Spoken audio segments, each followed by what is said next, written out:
My name is Tillman Mack Peck. That's M-A-C-K, then Peck, P-E-C-K. I'm a Howard Academy graduate, graduating in the year 1959. Some of the members in my class were Kenneth Wiggins, Lucretia Silas, Jimmy Sloan, Carrie Lee Jones. I don't want to say David Russell, though he lingers in my memory, because he was one of Mr. Cox's math major hopes. He was a very brilliant fellow, and that was going to be one of Mr. Cox's first graduates to go away and major in mathematics. Mr. Raleigh Cox was my math teacher in 9th and 10th grades. But Mr. Raleigh Cox was also one of my class sponsors when we graduated. He was one, and the English teacher, Dr. Stallworth, Frances Stallworth, she was not doctor then, but she later became doctor. Her maiden name was Hayward. Mrs. Frances Hayward later became Dr. Frances Stallworth. She taught English. Mr. Cox taught math. I was one of his students, and there were several of us who thought we might want to major in mathematics, so he was an influence in our decision to do exactly that. I majored in mathematics. David Green majored in mathematics. In fact, David Green went on and became Dr. Green. He got a doctorate degree in mathematics, and he may still now be a professor at the General Motors Institute up in Michigan. That's one of Dr. Raleigh Cox's students, David Green. Begin. Good afternoon. I'm Dr. Pink Hightower, Howard Academy class of 1964. I remember Howard Academy as being a place where African American students, even though it was segregated at that time, had an opportunity to get a great education. I do remember Mr. Cox as well, one of my favorite teachers. I shared Mr. Cox on 2 occasions as the principal of the junior high school when I first came there, and then a math teacher in the 9th and 10th grade as well at the high school. Mr. Cox not only had a wealth of knowledge, but also Mr. Cox was kind of a comedian in a sense. He made the class felt very comfortable. I remember a couple of times he would say that he could make it rain. Well, sure enough, that day, I guess the rain gods was on his side, because it started raining as soon as he said it. And ever since then, everybody was convinced that Mr. Cox could make it rain. Well, he also told us that he could fly, and he flew around at night, so we better be best behaved the next day, because he already knew what we were doing the evening away from school. So I had a very, very pleasant experience, with Mr. Cox, and even after graduating, had several conversations around town. He did income taxes for folks. He was Herbert Thompson's bookkeeper at the station. So my experience at Howard Academy was one that I would always remember. Our class had some fantastic graduates as well. Good afternoon. I am so proud to be here this afternoon with you and to expound on that great man, my father. And I can just feel him come alive in this conversation. I am so thankful that I was his daughter. And I always told him that I was his favorite daughter. I'm the oldest, but I wanted to be the baby too. And I thank God for his nourishment. He was a nurturer, and he did love his children. And sometimes I thought he loved y'all more than he loved us, because he would go out of the way. And I often hear stories, oftentimes. One young lady told me that she came to school and didn't have any money for lunch. Her parent didn't have any money. And Dad told her, whenever you don't have any lunch money, you come see me. And I'm thankful to hear that. It could have been another way around. There was another lady that told me she had 8 children. She didn't have any food for them. And she said, Dad told her, do you have some rice? She said, yes. Well, make you some rice and gravy. And the children eat it. And I hear things all the time, some Cornish things too, unthinkable things that he could do. My goodness. Draw a roach to pass the class, a rat to pass the class. I'm just thankful that he is my father. Howard Academy was a very fantastic institution, and even though Mr. Tillman Peck talked about being segregated and unequal, and I remember that very well. Having to come in from the country, we did have the secondhand buses, and of time we had the secondhand books, but what we had was a quality of teachers that made the difference. If there was any gaps, the teachers made the difference. The teachers were very committed to what they were doing. They were able to, because it was a segregated situation, to challenge us in ways in which I think an integrated situation would not have allowed them to happen, not from an education standpoint, but from a personal standpoint. The things that they were able to say, the things that they were able to say to inspire that some people may have thought would have been a no-no, they were able to say that. And the parents supported that, because parents wanted kids to come to school and get an education. I think all of their ambition was that the students do better than they did and had a better life than they did. So the teachers saw that, you know, from Mr. Howard, who was our ag teacher, you know, all the way to Mr. Washington and Mr. Jimmy Wilson, and those who were music teachers. And of course, our athletic coaches, from Coach Presley, Mr. Gaither, Johnny Williams. All of those people had come through the segregated systems themselves. They had gone to FAMU or some of the HBCUs in Alabama and so forth, so they knew what we would face after we got out of school. So they prepared us for the next level. And as Mr. Tillman Peck said, yeah, Mr. Cox prepared a number of students to become mathematicians. He was probably one of the most popular teachers that we had. He had a quality where he knew when to be light, and he knew when to be very serious, and made sure that we achieved what it was that we needed to achieve there. But looking back, I can't think of a teacher that I had that really didn't pour into us what they felt was absolutely important, not only from an academic standpoint, but from the standpoint of the human side. Just pull him in. No, for just... Mr. Peck, go ahead. Yes, I would agree with that, because our teachers gave us what they had, okay? They gave us their best in terms of the knowledge, but they also gave us a good example. Their deportment showed us how we should carry ourselves. I don't recall ever seeing any of my teachers squabbling and fighting among themselves in the presence of their students. They just didn't do that. There was a proper way to behave yourself when you were moving on up. Now, we had benefit of something, and it was kind of like a bittersweet situation. They were good for us and to us because they had hit the glass ceiling, I would say. In those days, people who would go away to college, if at all, had two tracks. They would go into preaching or into teaching. Our teachers had reached the top in the teaching.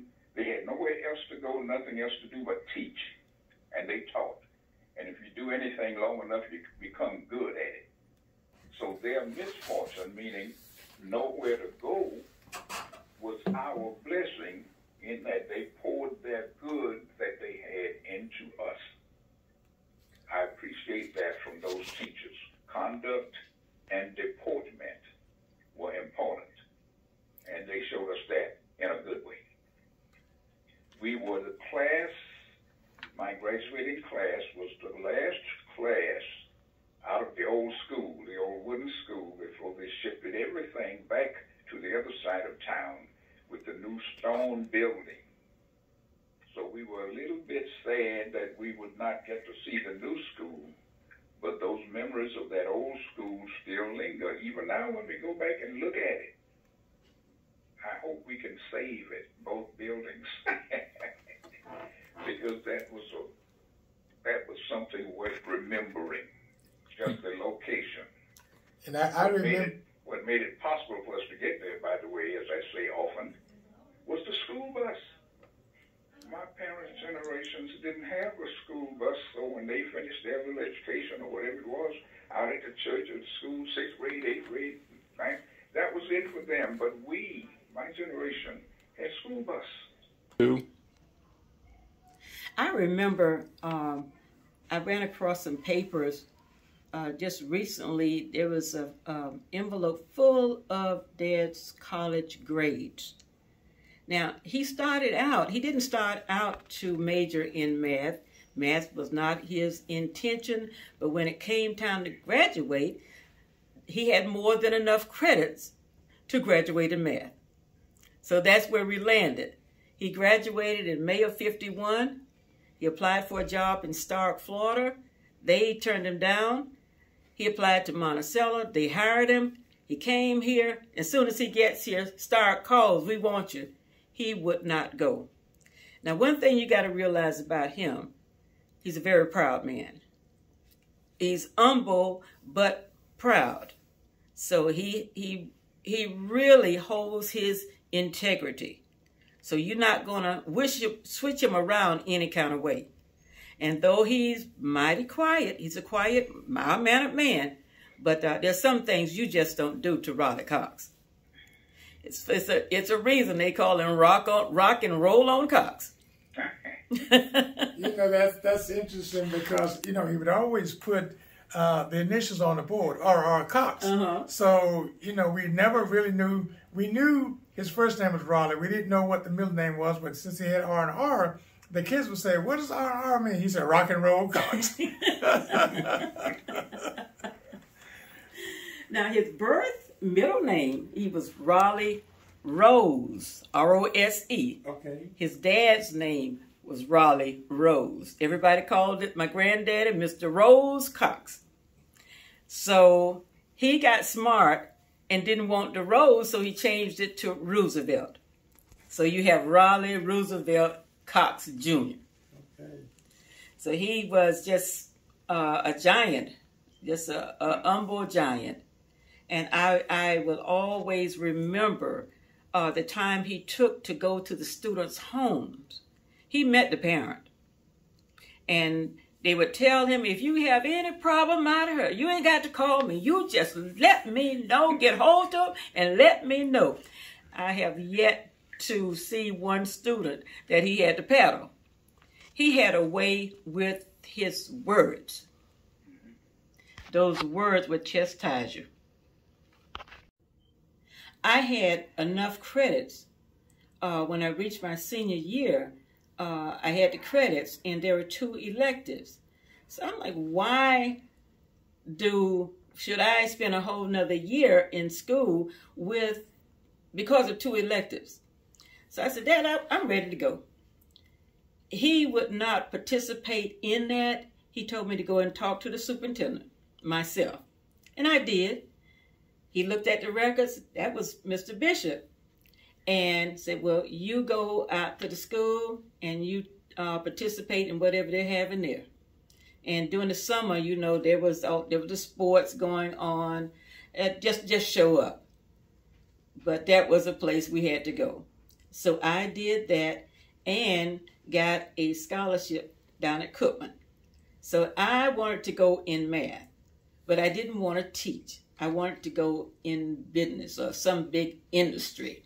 I did not want to teach school.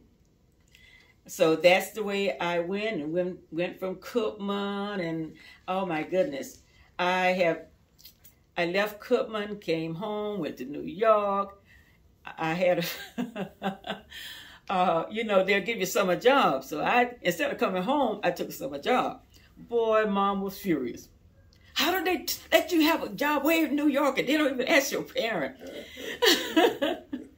But I got there and I saw that New York was too big for me. I'm just a little country bucket. So back to Monticello, and then we go off again. And, you know, we just had a series of life-changing moments. And I finally landed in Atlanta and spent about 27 years there and matriculated back here. Dad had a stroke. And somebody just happened to come to the house. You know, in the country, you don't leave your door locked. So someone came and found him on the floor and rushed him to the hospital. So I said, well, Dad, you got to come stay with me. I came here. Dr. Webster, one of his students, took care of him. And I said, you got to come with me. He did. And he stayed with me about a couple of years before he passed. But I would not put him in a nursing home. He stayed with me. I tended to him and whatever he needed. And we had a great time. I said, well, Dad, the doctor told him don't eat any pork and all of this here. And that he had to walk.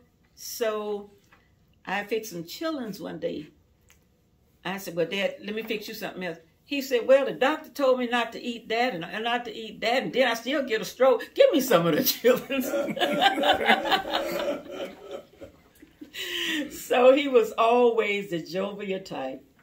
And I want to let you know I got one, wasn't a paddling. I hit my sister. Daddy didn't spank you, but he had a way with words. You wish he had a whip you. And B, didn't yell, but those words would come out. Oh, my God. Oh, my God. They'll strike you to the core. I'm like, I'd rather have a whipping. But he got to the point. But this time I hit my sister. That man pulled that belt off so fast and it hit my leg so fast, I was surprised and scared. But I'm so thankful for him. I am. Say that again. And start. So many memories.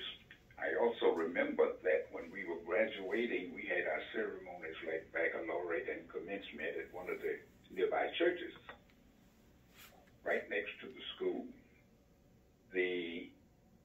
Which came first, the commencement or the baccalaureate? I do believe the commencement was last. It was a weekday. Yes. And the other service was on a Sunday afternoon. That's correct. But I remember these teachers, Mr. Cox was one of them, on the night that they handed out diplomas, they met us individually outside the church with our diplomas in our hands, telling them one at a time, you must go on, you must go on, you cannot stop, you cannot quit. That's that encouraging atmosphere that I appreciated so. Letting us know individually what they expected of us. Do not stop. Go on to college, go on to school. I enrolled, my sister and I were in the same class, Easter Louise Peck. We were in the same graduating class. We both wound up at the Suwannee River Junior College in Madison, Florida for 2 years. Then I transferred to Florida A&M. My sister went to Edward Waters. But you mentioned Bethune-Cookman. Yes, we had several students to go there, not just in math, but music. I believe Mr. Henry Bailey Jr. might have been a musician, a student at Bethune. And he came back. Students would go away, and they would come back and encourage classmates, our classmates, to keep going. That was a remarkable thing as well, to see students who had been where we were telling us to keep going, keep going. And I told my classmates, at long last, I didn't tell them for many, many, many, many years. When we graduated, that night after we got the diplomas and everybody said goodbye and so forth and so on, all was normal. We were there with the students, and that was a ritual every year. You know, you'd have the summer off. You'd go back in the fall. You would meet your friends again. You would meet the new teachers again. You would meet the old teachers again. And the cycle would continue and continue. That went on 9th grade, 10th grade, 11th grade, 12th grade. And I woke up the day after we had finished with diplomas and everything, and then it hit me. They are gone, my friend. They're gone. And they won't be back. That was one of the loneliest periods in my life. What on earth has happened here? Some of these people I may never see again. They have been with us all these years. And all of a sudden now they're gone? Yes, it was commencement, but for me it was loneliness. Where were my friends? I needed them. So when we finally got another chance to have a reunion back in I don't know if it was a 1988 reunion. I think it was very recently, not too long ago in Tallahassee. That's what I told them when I met them again. I said, I needed you then. Now, I'm from a large family. But guess what? You can be lonely in a crowd. I missed my friends, my teachers, and my associates from Howard Academy. That closeness and that camaraderie was absolutely important. And as Mr. Peck said, it does carry over.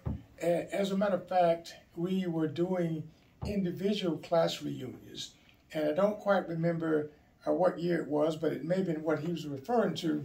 They decided that we wanted to do a mass Howard Academy reunion. And that way, anybody who graduated from Howard Academy from the 1955, 59 area, all the way up through the last year of Howard Academy, which was 1970, were invited back. And man, we had a glorious time. And I remember one year, the keynote speaker was Dr. Jack Green. He delivered the message for us on that particular night. But it was fantastic. We've had some super graduates over the years. And I've been really thinking about trying to do a comparative study of the success of the individuals who graduated from the old Howard and those who had the opportunity to go through the integrated Jefferson County High School. I do have some comparison because as I went back to work there as a teacher and then eventually an administrator, I could see the difference in the students who we were and the students who came when I was an administrator there. And I think a lot of it had to do with integration. The problem I saw was that the students who started out in an integrated situation somehow took for granted and didn't really realize that even though you're in this integrated setting right here, once you get into society, pretty much you're still going to be segregated to a degree. And, you know, I'll always say that one of the most segregated times in the country or in the week of the month is 11 o'clock on Sunday, because we always go back to our roots. We always go to our church, and they go to their churches regardless of the integration during the week. I didn't see a number of the students with the same drive and the same motivation we had. And I think that was because of the teachers we had and the leaders we had and the coaches we had. Because pretty much, especially I can speak particularly at Jefferson County High School, those teachers didn't deal too much with what the students were going through, their emotional issues, their background, their family issues. They just taught the academics, and pretty much I didn't see too much concern about whether or not they got it or not.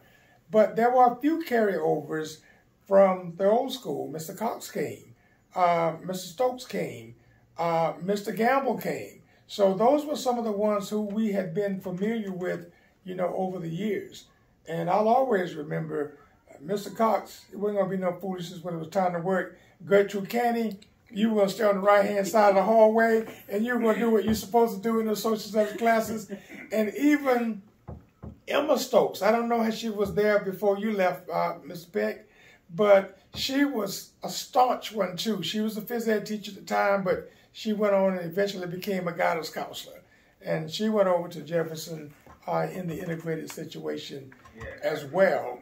But, you know, and another thing, too, that I thought was important was the stability of staff. When I think back, all of my high school years, pretty much we had the same teachers. Yes. I don't remember very much turnover there. Every now and then they would add a new one. I remember when Willie Reed Tillman came, that was probably our junior, senior year, but for the most part, it had been Gertrude Jackson, it had been Miss Stallworth, all of those were English ELA, it was Mr. Cox, always in math, and then your science people, we had Miss Herring for years. So the people that we pretty much knew, the people that we grew up with, and the people that we trusted and we knew that we could lean on, those were the individuals that helped, to guide us and to motivate us and to inspire us to be the best that we could be. Did you know that my dad didn't go to college until he was 35? Yes. He went in service, and so he just, I don't know what all else he did, but I know that one time during his youth also, and he was born in Stark, Florida. So that is not the very most popular place that you need to be born in. And they have a history with police. So the police would beat up on the, black fella. They catch him down in Reno. They used to call that little place Reno, the little hub there for the black folks. Well, my dad made a comment to his dad, say, if either one of those police put their hands on him, he was going to kill him. His dad got him and sent him up north because he believed that he would do it. So he went and stayed up north with an uncle, and that's how he ventured up there, got a job there, and came back. And at 35, he used his GI Bill to attend Cookman. In Cookman, he studied a lot of religious classes. He was in religious clubs. And he just did all of this. He deeply, studied the word. Now, that's who should have been a preacher. Yes. So he graduated from there, went on and matriculated through there. Had me, got married. He didn't get married until after he graduated now. Then I came along. So he came to Monticello because he was going to teach math. That's all he had, the most going for him. So he did that and came here in 51 as the first black principal. And from that, being a principal, went on to nothing but math. That's his love, was mathematics. Now, I didn't get it like that now. He didn't pound it on us. Now, my brother was a really smart one in math. So don't ask me any questions. But, this is what he loved. He tolerated a lot of things. And I'm telling you, he helped form the Emil King Center, NAACP, got a lot of threats. But how do you know he didn't pay any mind to threats? You don't threaten him. You better do it. He had him a battery of lawyers to back him up. If anything ever happened to him, lawyers from NAACP, they wanted something to happen because we want to come to Monticello. And hey, this is the way he carried it. He said, I'm just waiting on them. They don't know what I got. So, okay. So that was Dad. And he carried himself like that, done everything he could possibly do. He painted houses during the summer months. He had us out to the Gallon Farm. Us children picking cotton, crapping tobacco. My goodness. I'm like, here we are chasing chickens. Yeah, that's what he had us out there doing. We were going to do something. And I was all gung-ho, I said, well, if I get out here to pick this cotton, that means I'm going to get paid. Man, when they went to pay off and $3 for a whole week. You know what? I never went back.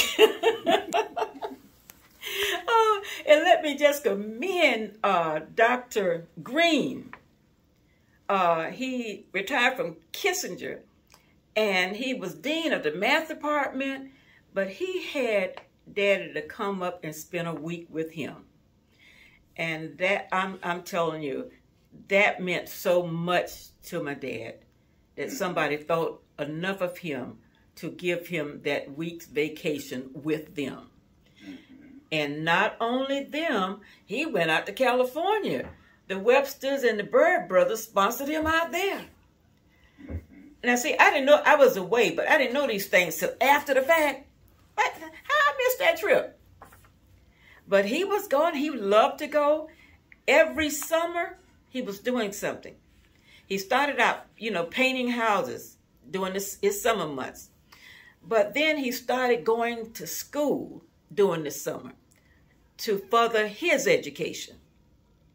And he would get these grants and be gone for about 6 weeks. I call it his vacation. But he would go and take higher learning classes in math. So I'm very proud of him. Very proud. What does this mean to me? I can't fail. I can't give up. And I didn't graduate college until just a few years back. My whole world changed, spin around to what he had taught me. You got to get your education. You got to do this. Well, I wanted the business end without the education.